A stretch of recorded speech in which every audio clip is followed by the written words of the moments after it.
Chapter 245, Memperkuat Diri. Setelah membahas rencana penyerbuan, Xiao Tian dan kawan-kawannya melanjutkan latihan di alam kekosongan milik Wukong. Sembari melihat cloningnya mengajari Xiao Tian dan teman-temannya, Wukong berusaha menghibur Dewa Petir yang terlihat murung sejak keluar dari ruang hampa. Kau tak seperti biasanya. Putramu telah kembali ke tanganmu tapi kau malah menjadi galau seperti ini. Bisakah kau santai sedikit saja Dewa Petir? Tanya Wukong sambil memegang pundak Dewa Petir.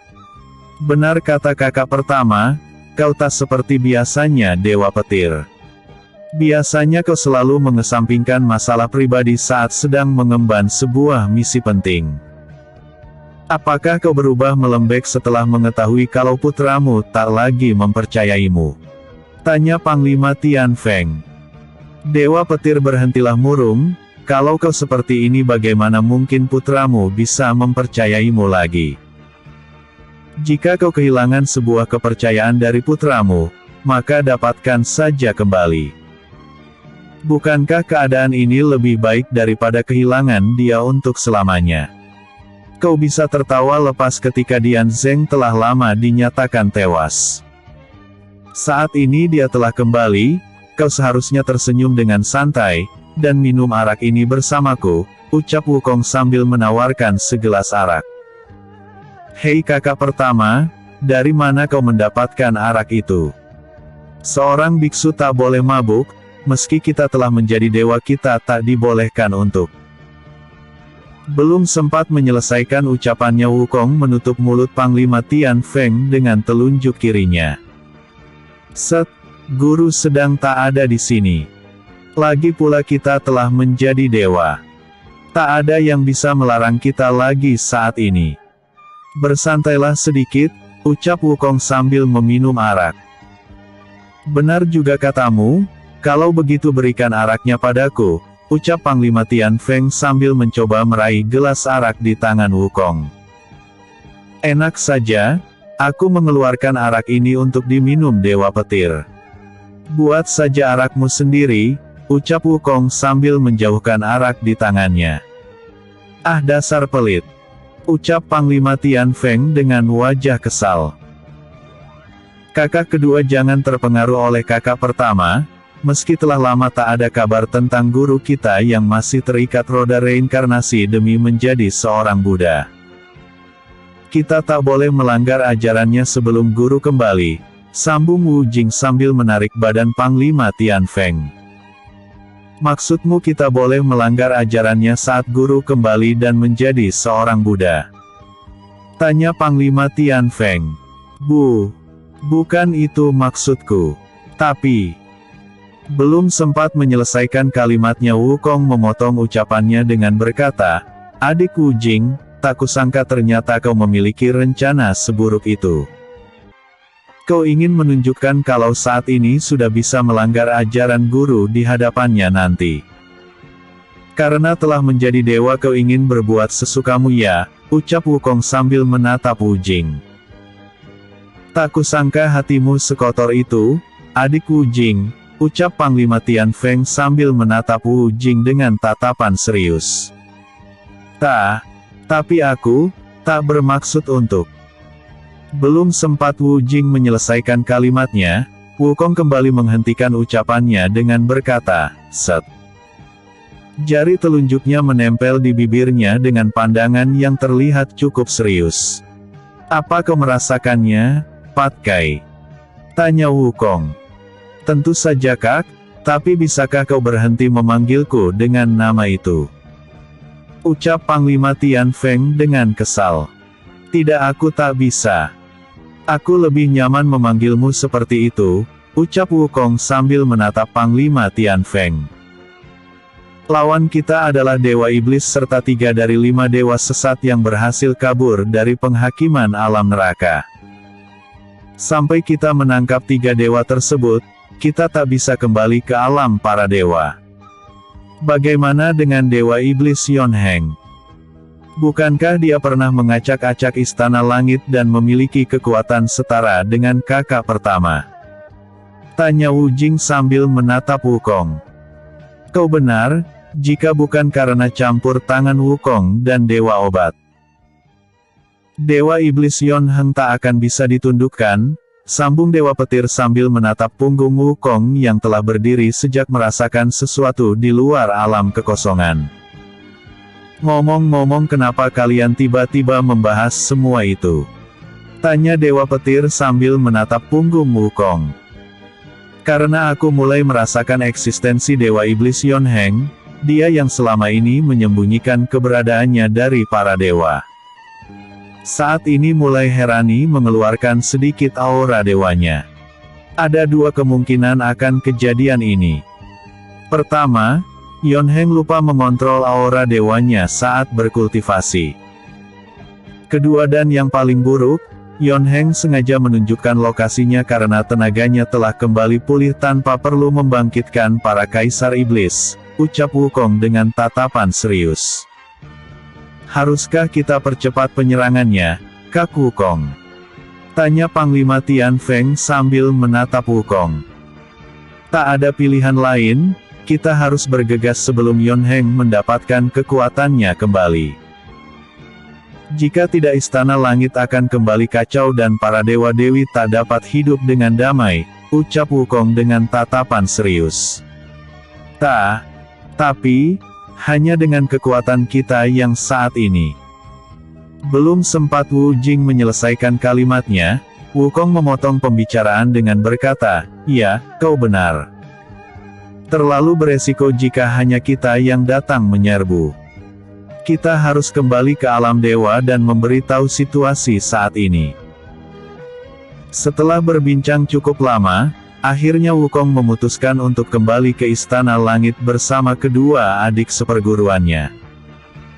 Meninggalkan pusaka dewa yang berbentuk seperti cincin emas bercorak naga kepada Dewa Petir.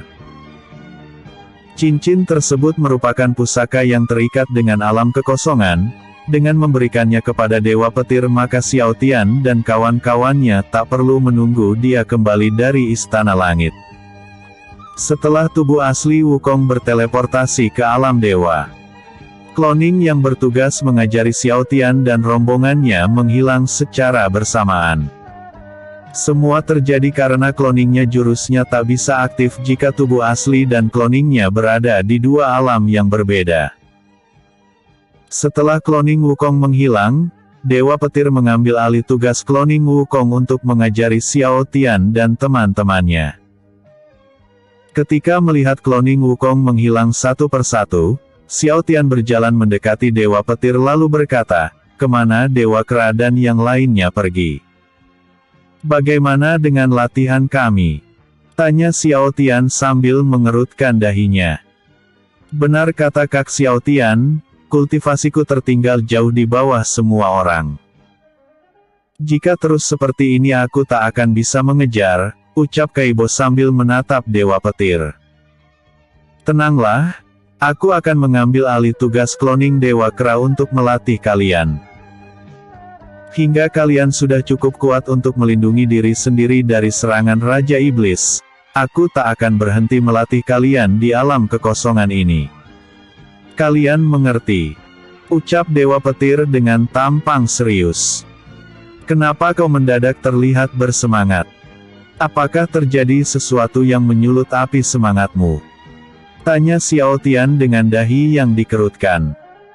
Apa kau lebih suka jika aku terlihat murung terus? Tanya Dewa Petir. Bukan begitu maksudku. Aku sangat berterima kasih karena kau mau mengajari kami semua. Aku juga senang kau tak murung lagi, tapi bisakah kau beritahu alasan di balik perubahan suasana hatimu ini padaku? Tanya Xiao Tian dengan dahi yang dikerutkan. Tak ada alasan khusus. Hanya saja aku baru sadar bahwa musuh yang menjadi alasan di balik pemalsuan kematian Dian Zeng, sudah mulai berani menunjukkan diri, jawab Dewa Petir dengan tampang serius. Maksudmu Dewa Iblis, Yon Heng? Ucap Xiao Tian dengan dahi yang dikerutkan. Dewa Iblis. Jadi Iblis juga punya seorang dewa ya? Sambung Jingmi versi anak-anak dengan tampang polosnya. Dari mana kau mendengar nama itu, Kak Xiao Tian? Tanya Kaibo sambil menatap Xiao Tian. Jawab pertanyaan mereka, karena aku juga ingin tahu jawaban darimu pangeran, ucap Taiwu sambil menatap Xiao Tian. Ketika Xiao Tian menatap ke arah Suyan dan si gendut, mereka menganggukkan kepala sambil berkata, Katakan pada kami, Yan Yan, ucap Putri Jiali sambil menatap Xiao Tian. Cepat katakan dan berhenti membuat Mas Endutku penasaran, ucap Huan Ran dengan tatapan kesalnya. Hai, baiklah akan kuceritakan secara singkat.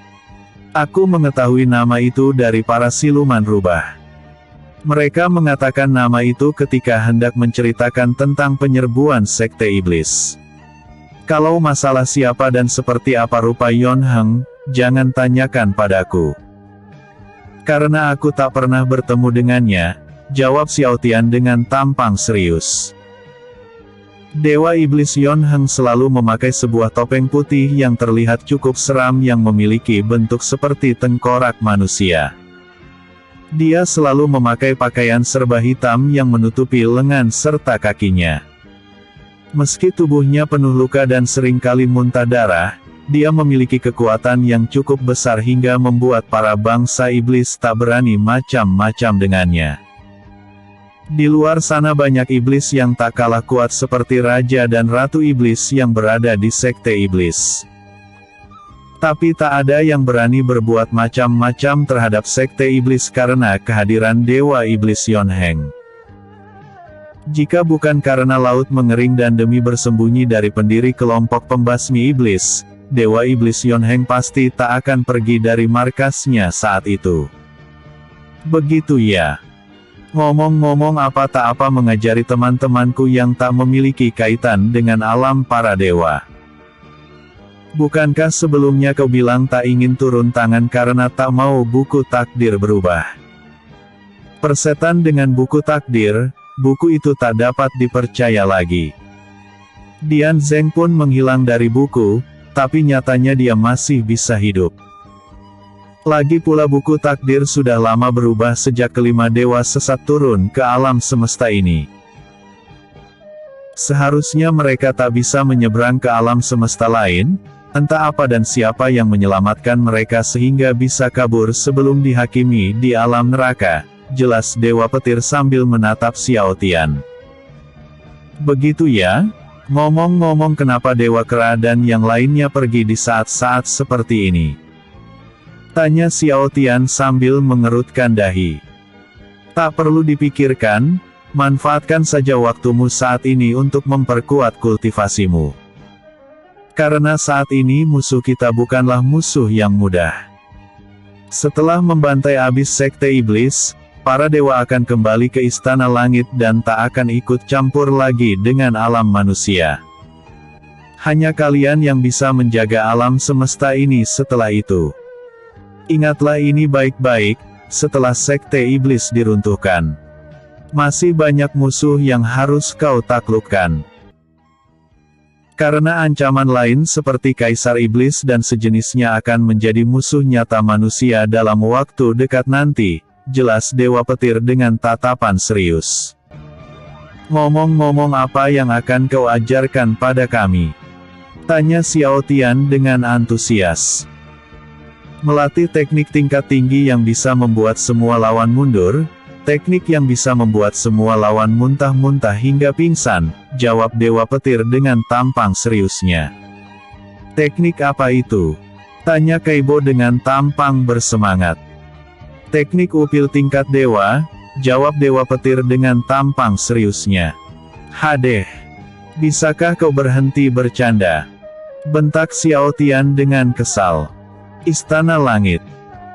Dewa Erlang beserta dewa-dewi yang lain merasa cemburu dengan hak istimewa Wukong yang boleh membawa kedua adik seperguruannya meninggalkan alam para dewa tanpa perlu meminta izin. Berhenti mengkritikku? Memangnya ada di antara kalian yang bisa berurusan dengan kera itu? Ucap Kaisar Langit dengan tampang kesal. Apa kalian lupa dengan kekacauan yang terjadi di Istana Langit setiap kali dia mengamuk? Jika ada di antara kalian yang bisa menghajar Wukong, angkat tangan kalian. Aku pun sama seperti kalian, merasa lesal dengan kera itu. Waktu belum menjadi dewa saja dia sanggup mengobrak-abrik istana hingga membuat Dewi Kuan Im dan salah satu Buddha turun tangan. Satu-satunya yang sanggup bersaing dengan Wukong hanyalah Yon Heng yang berasal dari suku iblis. Tapi dia berkhianat sejak bangsanya terancam musnah akibat menyinggung para dewa. Jika bukan karena pengkhianatannya waktu itu, mungkin para kaisar iblis tak akan bisa hidup di dalam segel hingga saat ini. Andai Yon Heng tak mengganggu Dewa Obat saat menciptakan relik tingkat tinggi saat itu, Dewa Obat tak akan kehilangan separuh nyawanya. Hingga mengaktifkan sihir terlarang yang mengakibatkan jiwa dan raganya menghilang entah kemana. Jika bukan karena Dewa Petir memiliki ikatan dengan Xiao Tian di dalam buku takdir, mungkin tubuhnya tak akan pernah ditemukan hingga sekarang. Meski tubuhnya ditemukan, sampai saat ini tak ada yang bisa membangkitkan kembali Dewa Obat pertama. Jika ada di antara kalian yang sanggup membangkitkan Dewa Obat dari tidur panjangnya, maka aku akan memberikannya hak untuk bepergian ke alam manusia tanpa perlu meminta izin kepadaku lagi. Apakah di antara kalian ada yang sanggup? Tanya Kaisar Langit dengan tatapan serius. Untuk sekarang kami mungkin belum sanggup, tapi ingatlah janjimu itu baik-baik. Karena kami pasti akan mengetahui caranya suatu hari nanti, ucap Dewa Erlang sambil menatap Kaisar Langit. Tentu saja, jika aku melanggar janjiku, akan kucium pantat Wukong selama seharian penuh. Ucap Kaisar Langit dengan tampang seriwa. Menarik sekali. Sepertinya aku harus membuat pantatku sekotor mungkin jika ada yang berhasil membangkitkan Dewa Obat nanti, ucap Wukong yang baru muncul di hadapan semua orang. Sejak kapan kau berada di tengah-tengah kami? Ucap Kaisar Langit dengan tampang yang terlihat tegang. Sejak kau berkata akan mencium pantatku selama seharian penuh, ucap Wukong dengan tampang yang menjengkelkan. Kera sialan ini, tak bisakah berhenti mempersulitku? Padahal aku hanya asal bicara untuk memperdaya para dewa-dewi agar berlomba-lomba mencari cara menyembuhkan Dewa Obat. Kalau sudah didengar Wukong, aku tak bisa mengingkari janjiku, karena dia pasti akan memaksaku mencium pantat kotornya selama seharian penuh sesuai ucapanku tadi, pikir Kaisar Langit dengan tangan yang memegang dahinya. Episode sebelumnya. Chapter 244, Peta Baru Kerajaan Petir. Episode berikutnya.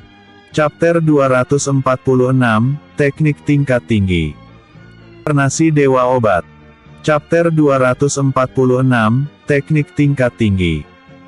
Untuk menciptakan sebuah upil tingkat tinggi kalian harus meluruskan telunjuk kalian hingga lurus sempurna. Ingatlah, gunakan telunjuk tangan kalian, jangan gunakan jari kelingking apalagi ibu jari. Jelas Dewa Petir dengan tampang serius. Tunggu, apakah kau benar-benar mengajarkan kebiasaan jorokmu ini kepada kami semua? Tanya Xiao Tian dengan tampang kesalnya. Guru? Apa benar dia yang menjadi gurumu selama ini? Kenapa kau bisa tahan dengan guru sejorok ini? Bisik si gendut sambil mendekatkan mulutnya ke telinga Xiao Tian. Apakah ini sudah cukup lurus? Tanya Jingmi dan Kaibo dengan antusias. Apa dewa ini sedang mencoba bertingkah bodoh atau sedang mencoba mencairkan suasana ya? Pikir Taiwu dengan tampang bingungnya. Apa kita harus mempelajari teknik mengerikan itu? Pikir Huanran dan Putri Jiali sambil memandang Dewa Petir dengan pandangan jijik. Sepertinya tak ada yang menganggap latihanku dengan serius selain kalian berdua. Meski kalian terlihat lebih kecil, masa depan kalian sangatlah cerah karena menuruti ajaranku, ucap Dewa Petir dengan penuh semangat. Semua orang kecuali Jingmi dan Kaibo memandang Dewa Petir dengan pandangan datar mereka. Tak ada sedikitpun rasa hormat yang terpancar dari cara mereka memandang Dewa Petir saat itu. Melihat mayoritas orang tak menyukai latihan yang dia ajarkan, Dewa Petir mencoba membujuk mereka semua dengan berkata, "Jangan remehkan teknik ajaranku ini, kalian pasti akan ketagihan setelah mempraktekkannya dengan serius. Bahkan gunung sekalipun bisa hancur berkeping-keping setelah kulempar satu upil kecil tingkat tinggiku yang telah dibuat secara sempurna," jelas Dewa Petir dengan penuh semangat. "Wah, aku tak sabar meratakan sebuah gunung," ucap Kaibo dengan penuh semangat. "Jingmi tak suka meratakan gunung, tapi kurasa jurus itu berguna untuk meratakan musuh. Jadi ajarkan Jingmi teknik itu, guru," ucap Jingmi dengan penuh semangat. "Baiklah, selanjutnya lapisi telunjuk kalian yang telah lurus sempurna dengan kekuatan ki kalian sebanyak mungkin. Pusatkan kekuatan ki tersebut ke ujung jari telunjuk kalian lalu hiruplah udara sebanyak mungkin sebelum meletakkan jari kalian ke dalam lubang hidung.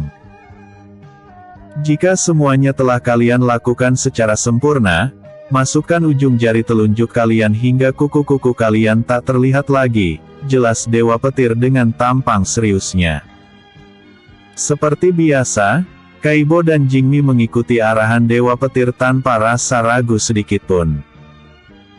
Karena tak tahan melihat hal tersebut, si gendut beranya pada Suyan tentang pendapatnya mengenai teknik yang diajarkan Dewa Petir kepada mereka. "Aku tak percaya ini.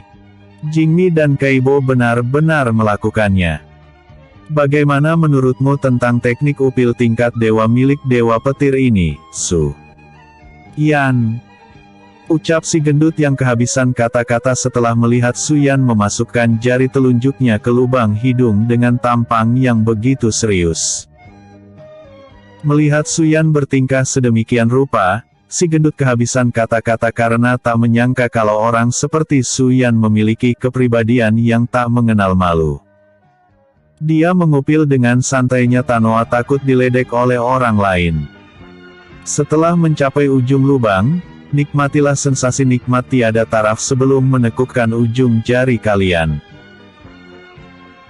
Jika sudah mencapai nikmat tingkat dewa, tarik keluar ujung jarimu yang tertekuk sambil membawa butiran-butiran kenikmatan hingga keluar dari lubang kultivasi, jelas Dewa Petir sambil mempraktekkan ajarannya.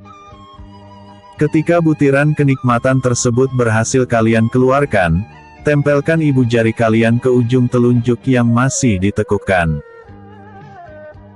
Sambil menarik mundur telunjuk kalian hingga berhasil membentuk bulatan sempurna seperti orang ingin menyentil sesuatu, pusatkan kekuatan ki kalian ke ujung kuku kalian dan jadikan kuku tersebut sebagai pelontar butiran kenikmatan yang akan meledak ketika menabrak sesuatu. Sambil melontarkan bulatan butiran tersebut, katakanlah jurus peledak, teknik upil dewa. Secara bersamaan Suyan, Jingmi dan Kaibo melontarkan kotoran hidung mereka ke arah Dewa Petir dengan tampang serius. Benar saja bulatan-bulatan kecil tersebut menciptakan sebuah ledakan yang luar biasa hingga membuat tubuh Dewa Petir gosong akibat terkena ledakan. Syukurlah tubuhku sudah berada di tingkat dewa. Jika tidak aku mungkin sudah tewas terkena jurus sendiri. Kenapa kalian malah menyerangku secara bersamaan?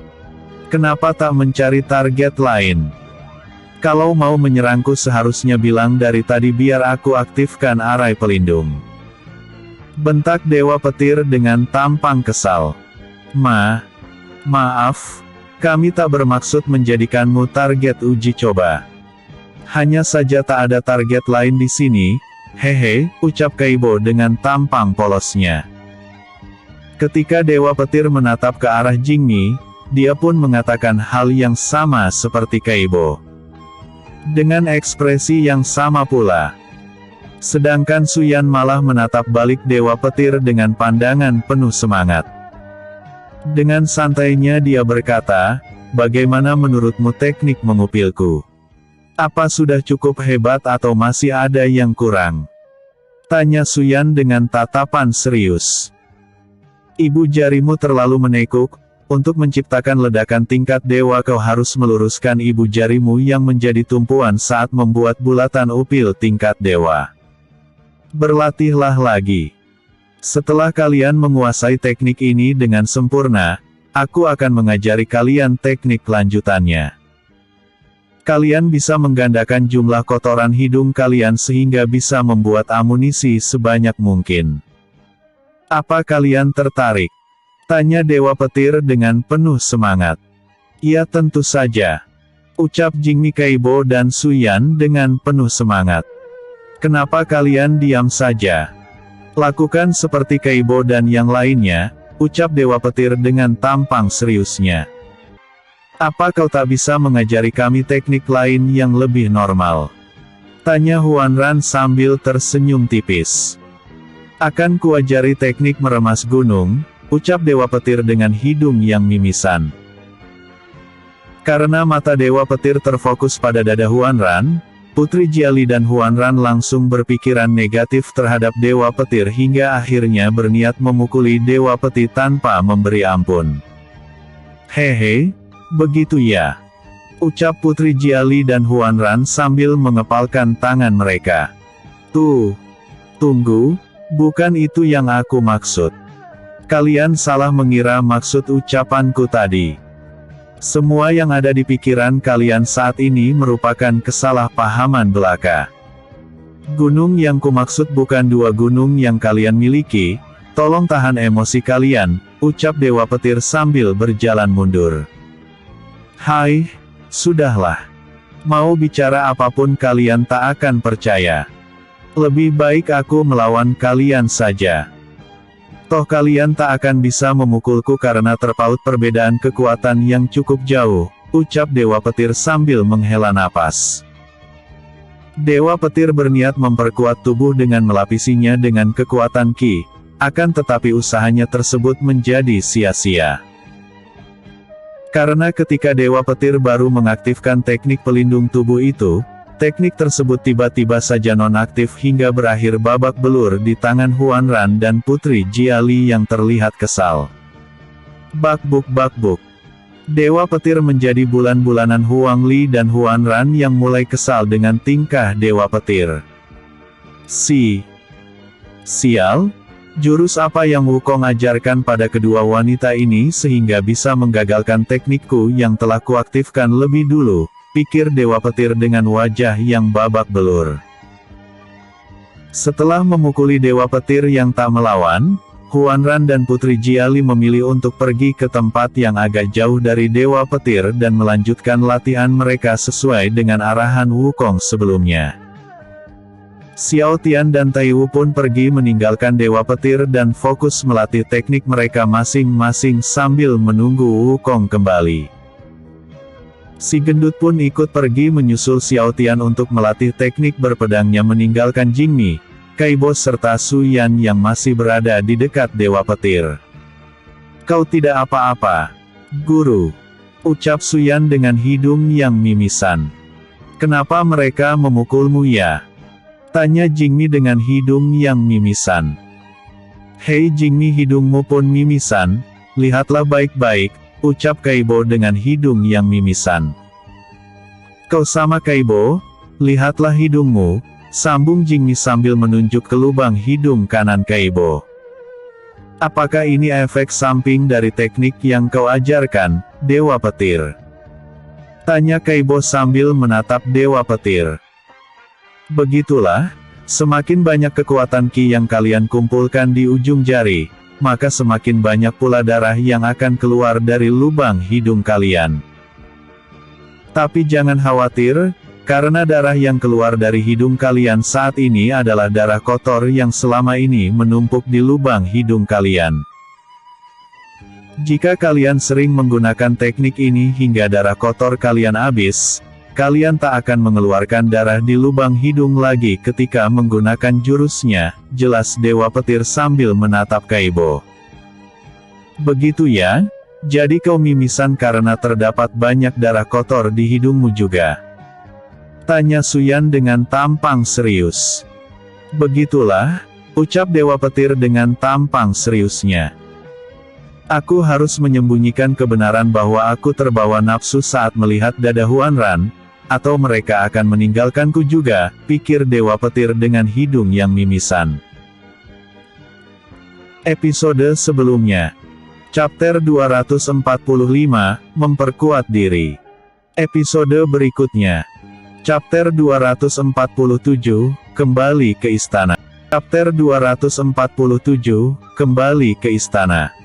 Wukong dan Wu Jing telah kembali dari Istana Langit.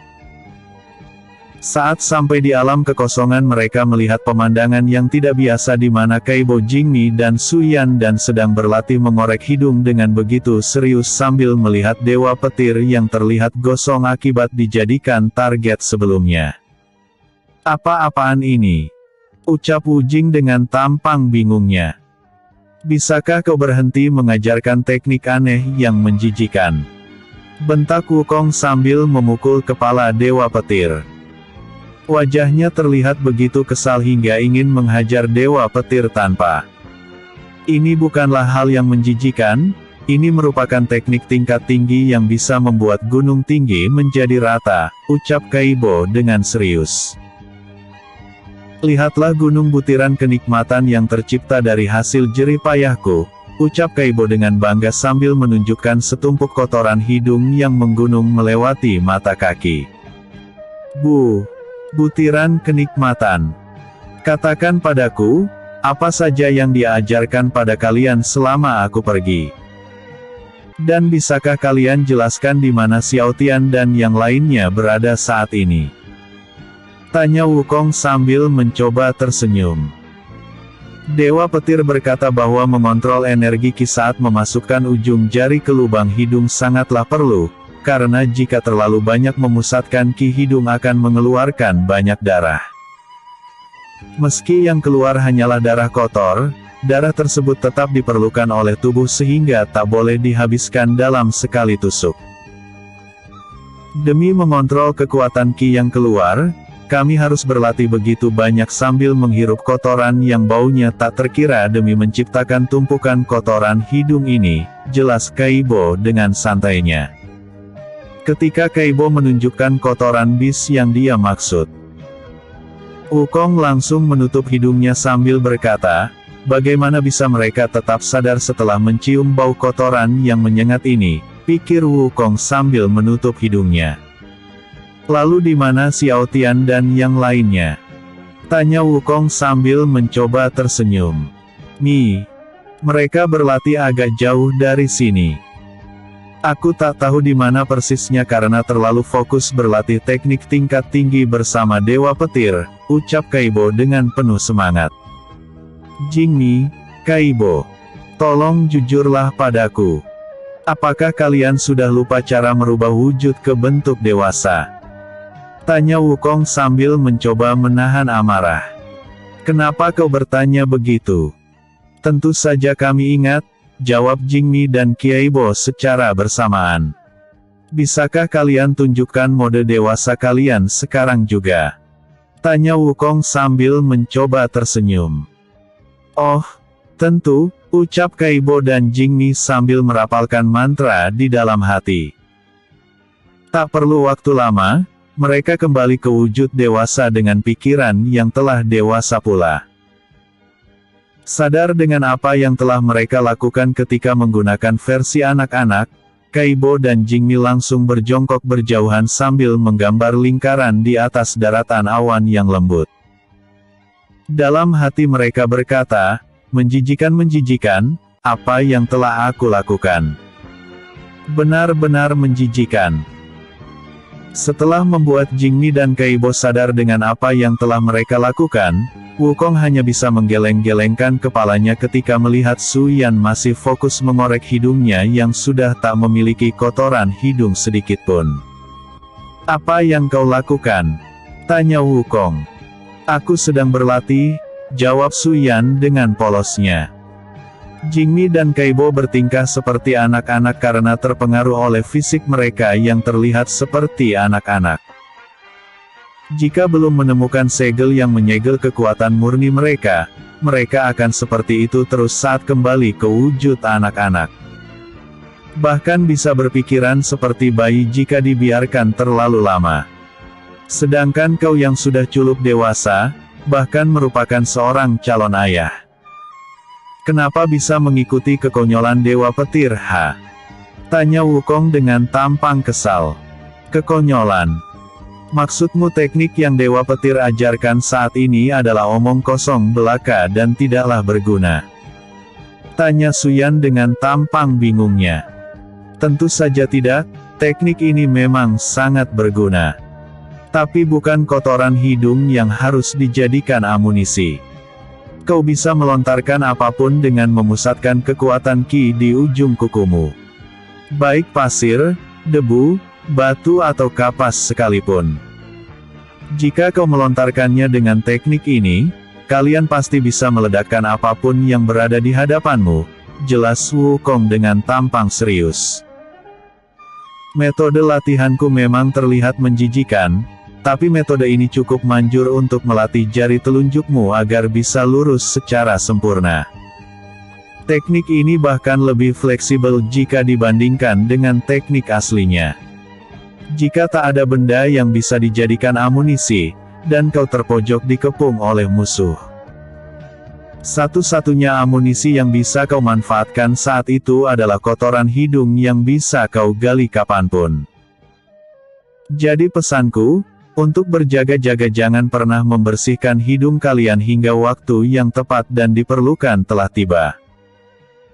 Ingat, tahanlah nafsu mengupil yang memiliki tingkat kenikmatan tiada taraf, sebelum kamu menemui musuh yang membuatmu terpojok, jelas Dewa Petir dengan santainya.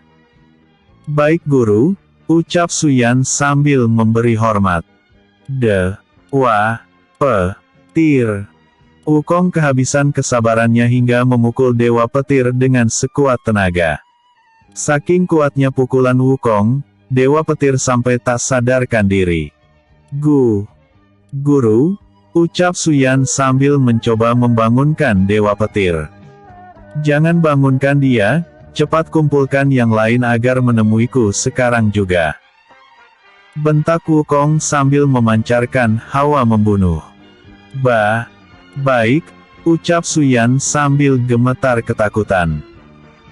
Setelah semua berkumpul di tempat Dewa Petir pingsan tak berdaya, Wukong membuka portal ke alam nyata sambil menyeret keluar Dewa Petir dengan tampang yang agak kesal.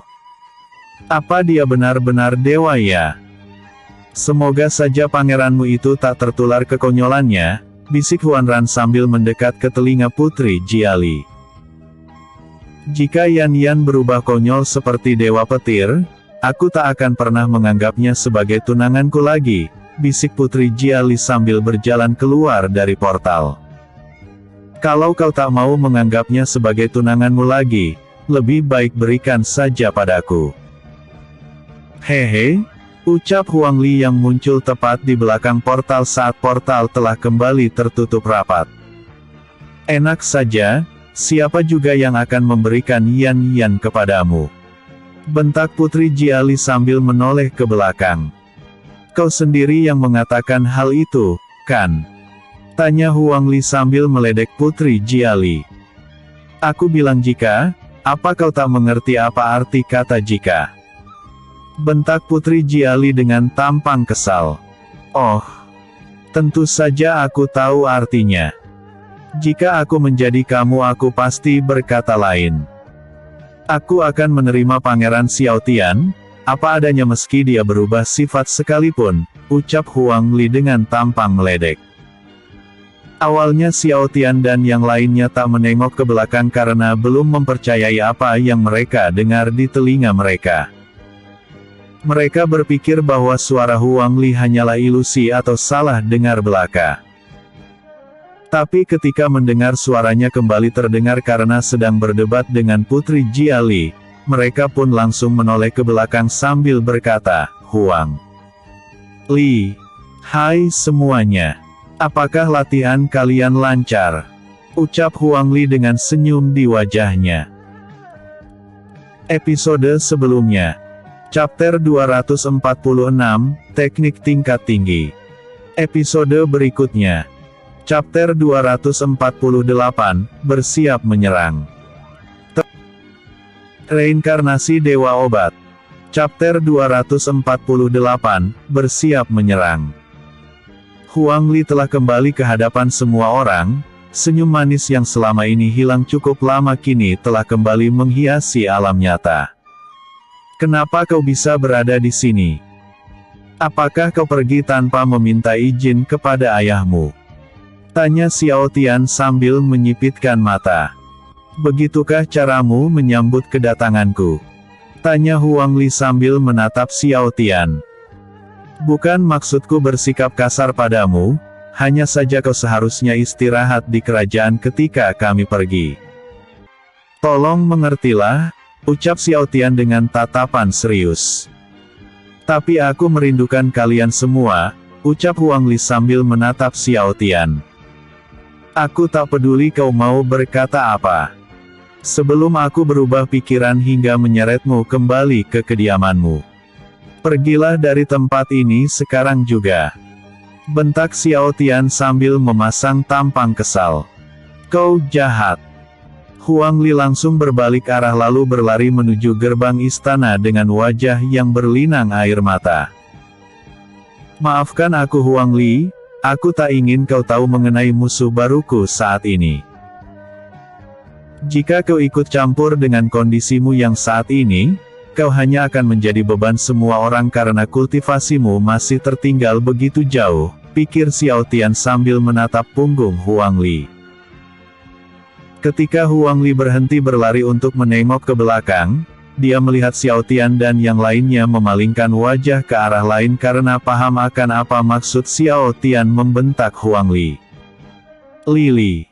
Tanya Xiao Tian sambil menatap Putri Jiali. Kenapa?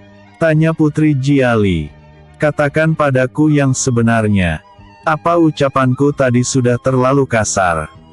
Tanya Xiao Tian sambil menatap Putri Jiali. Jika aku jadi Huang Li mungkin aku akan menganggapmu sebagai orang lain, dan merasa seperti orang asing di antara semua teman-teman. Bukan karena ucapan kasarmu saja, diamnya semua orang hingga memalingkan wajah ketika dia menatap ke arah kami. Sudah cukup membuat Huang Li merasa asing dengan kita semua, dia juga akan merasa tak pantas lagi bergaul dengan kita setelah menyadari bahwa kultivasi kita telah melonjak tajam hingga jauh meninggalkan kultivasinya, jelas Putri Jiali dengan tatapan serius. Sudahlah berhenti membahas semua yang telah terjadi. Setidaknya Huang Li tak akan pernah menghadapi bahaya lagi karena menjauhi kita semua. Benarkan Mas Endut? Tanya Huan Ran sambil memeluk si gendut dengan erat. Yap, kita ambil hikmahnya saja. Setidaknya kita bisa bertarung tanpa memikirkan beban lahi, benarkan Huan Ran?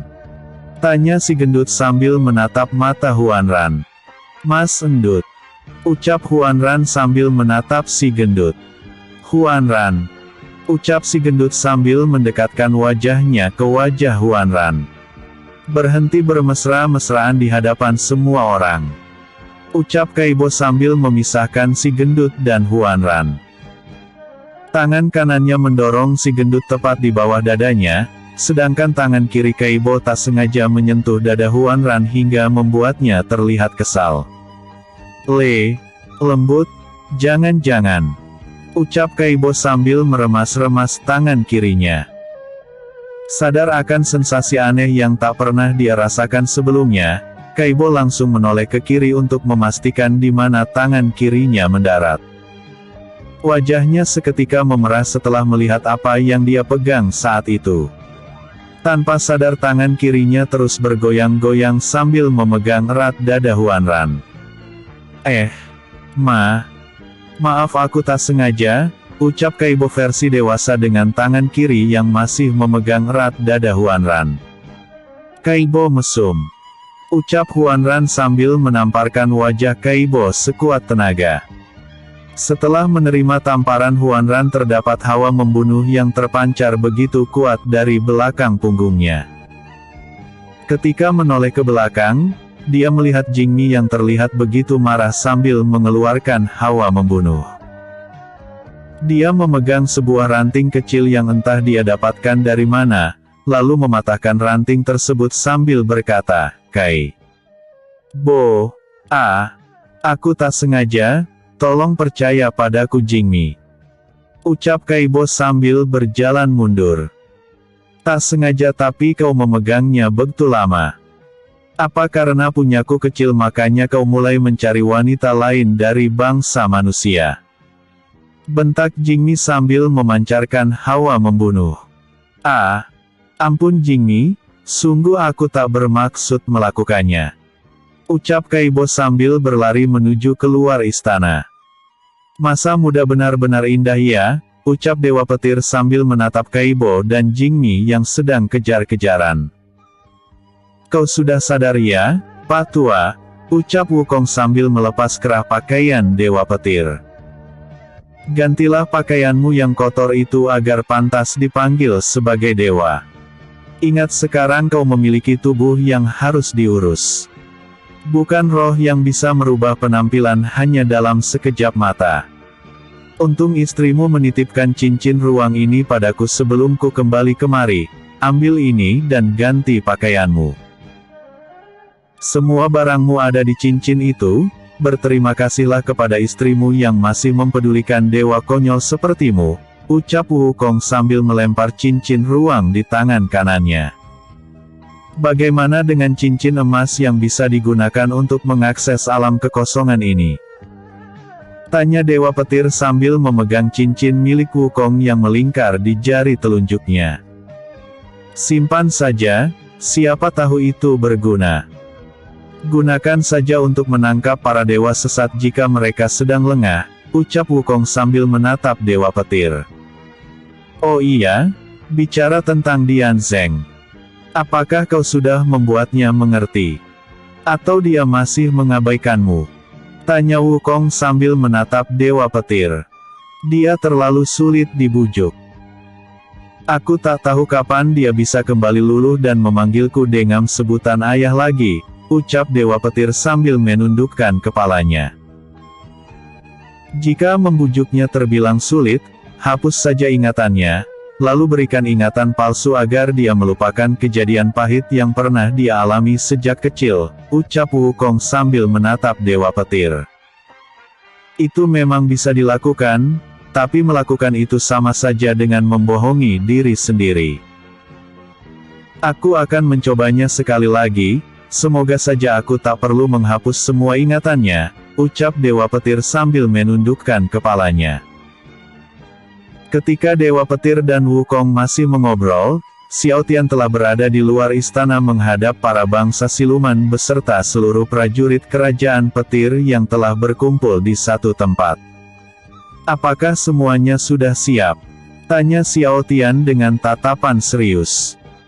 "Lapor semua pasukan siluman rubah merah telah siap berperang," ucap para siluman rubah merah. "Para pasukan siluman harimau pun siap berperang," ucap para siluman harimau. "Kami sudah siap sejak awal, Yang Mulia," ucap para siluman rusa sambil memberi hormat. "Semua pasukan telah siap dan menunggu perintah Anda, Putra Mahkota," ucap ketiga jenderal utama sambil memberi hormat. "Keluarga Huang pun telah siap beder tempur atas nama kerajaan, Putra Mahkota," ucap Jenderal Huang Cheng sambil memberi hormat. "Putra Mahkota," ucap Xiao Tian sambil melirik ke arah Raja Xiao Zhaoye yang berdiri di samping kanannya. Melihat Xiao Tian memandangnya dengan tatapan heran, Raja Xiao Zhaoye mengedipkan matanya sambil menganggukkan kepala sebagai pertanda bahwa semua itu merupakan rencana ayahnya untuk mengangkat Xiao Tian sebagai putra mahkota. "Mau bagaimana lagi? Aku merupakan satu-satunya pangeran di kerajaan ini. Panggilan ini mau tak mau harus kuterima saat ini," pikir Xiao Tian sambil menghela napas. Episode sebelumnya. Chapter 247, kembali ke istana. Episode berikutnya. Chapter 249, memasuki portal dimensi